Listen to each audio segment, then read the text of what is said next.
Ханука – празникът на светлината, символ на героичната победа на макабейците в борбата им с елините.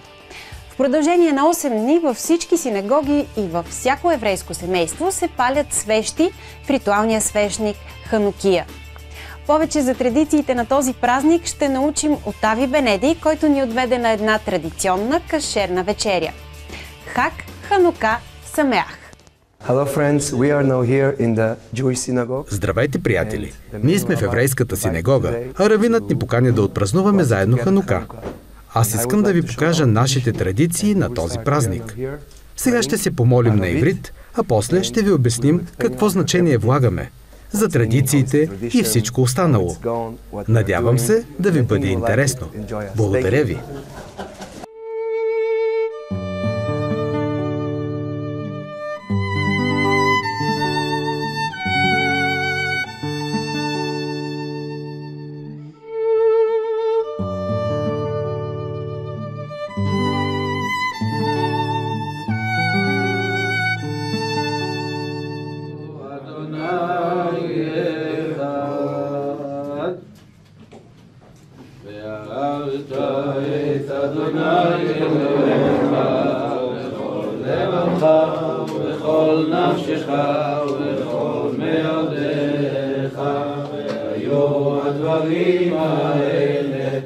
На Ханука се пали една основна свещ, наречена шамаша, която заема централно място и пази светостта на Ханукия от оскверняване. С шамаша се палят останалите свещи, съответстващи на поредния ден от празника. В чест на празника във всеки еврейски дом се поставя Ханукия на прозореца, а на децата се раздават подаръци и лакомства. Така всички евреи по света почитат чудото, случило се през 3597 година от еврейския календар или през 165-167 година преди новата ера. Ханука е празник с исторически характер. Древен Израел се намирал под елинска власт. Тогава управлявала династията на селевкидите, а на евреите било забранено да живеят по законите на Тората. Службата в храма била забранена, а светлината от менората, ритуалният седемсвещник, угасена и осквернена. Преданите на Тората евреи под предводителството на Ехуда Макабей се вдигнали на въстание. Малкото на брой въстанници успели да победят многобройната войска. Когато влезли в осквернения храм, те трябвало да запалят отново светлината, но намерили една малка стомничка с осветен зехтин, който можел да гори само един ден.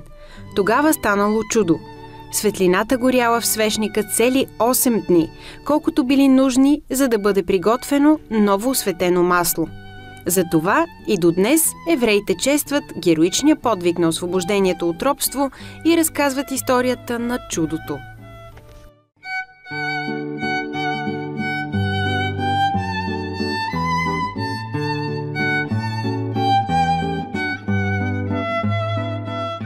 Добър вечер!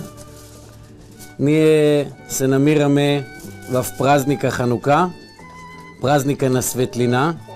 Сега ще палим свещите на Ханукия, който е нашия свещник. Както виждате, тук имаме 5 свещи днеска, защото днеска е 5-тия вечер на Ханука. Еврейският ден започва от вечерта, така че от днеска, от сега, от вечер започва 5-тия ден на Ханука.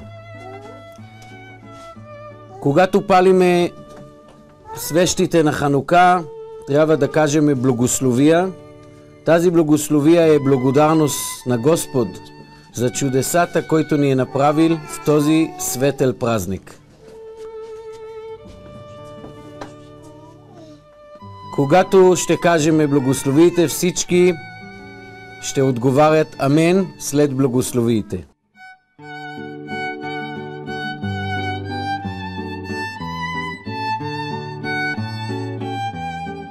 בזמן הזה. אמן.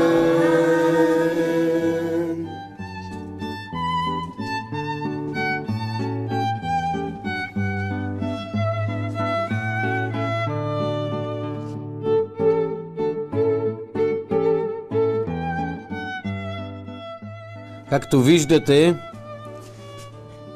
ние палиме с зехтин, не с обикновени свещи, защото чудо Чудото, което беше в храма, точно преди 2180 години, беше с една кана зехтин. Това е пумпула. Тук има различни букви на иврит. Стара азбука наше иврит. И тук пише Нес Гадол Ая По. Това е в Израел. Какво означава? Нес е чудо. Гадол Гулам. Ая беше. По е тука. Това е в Израел, защото чудото на Ханука стана в Израел, където живяха макабейците. Обаче тук, извън Израел, по принцип играят с различни пумполи, където пише Нес Гадол Ая Шам. Голямо чудо стана там. И това е едни от законите на паленето на свещи, че трябва да седнаме поне половин час до свещите. В това време какво ще правят деца? Играят с пумпула.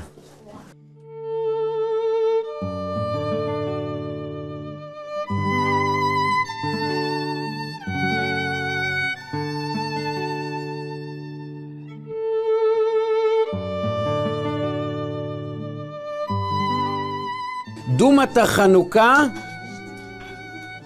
е направена по принцип от две думи. Какви са? Хану-ка. Хану е са спряли. Ка имаме на иврит, изчисляваме буквите и това прави гематрия. Така знаеме всяка буква, какво е номера на буква, какво е число, какъв число. К е хав ей е 25-то.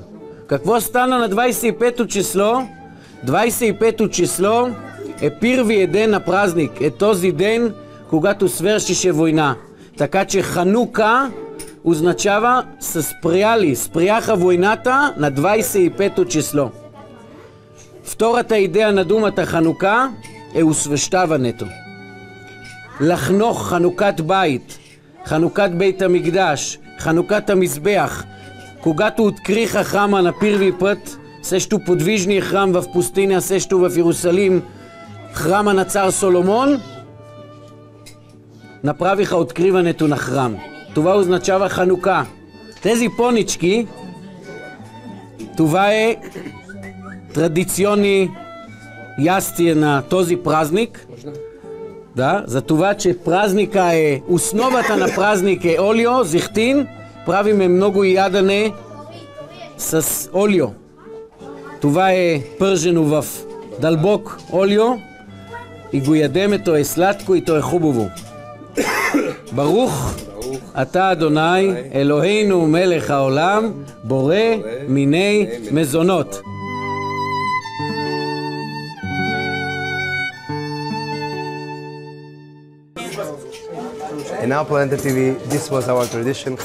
А сега телевизия Планета.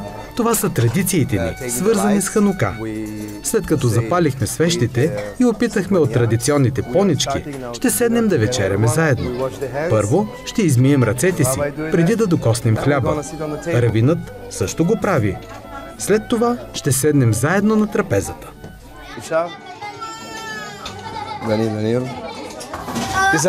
Това е наша традиция.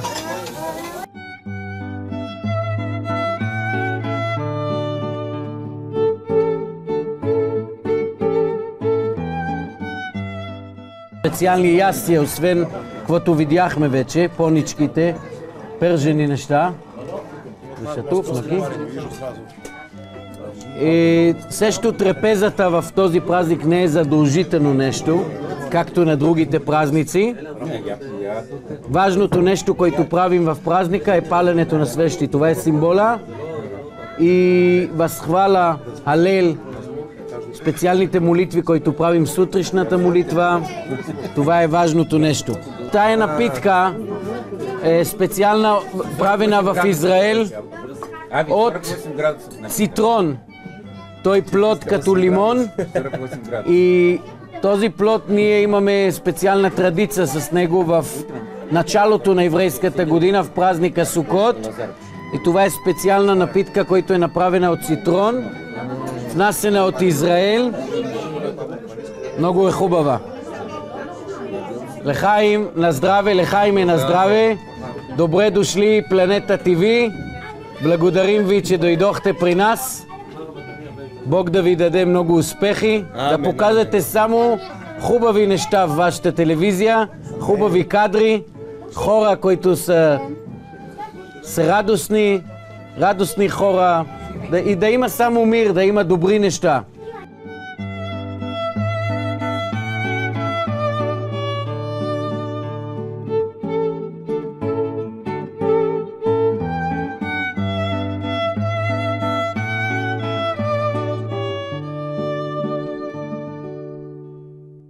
Това беше всичко от нас за тази седмица. Надявам се, че ви е било интересно. Весело посрещане на един от най-големите християнски празници – Рождество Христово. Коледа е един от най-светите и любими семейни празници. Празник на добротата, на мира и радостта, на мечтите и желанията, на надеждата за едно ново, по-добро начало. Аз и целият ми екип ви го пожелаваме от сърце. Чао от мен и весели празници!